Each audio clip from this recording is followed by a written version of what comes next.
Makan udah? Belum? Oh, mak.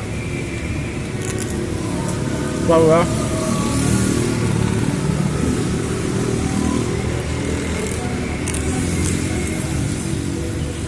Belum makan dah?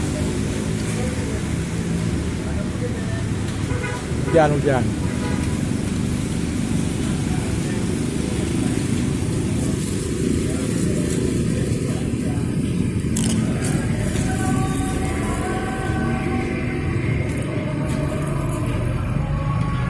Pagi udah makan? Belum juga? Berarti kopi ya?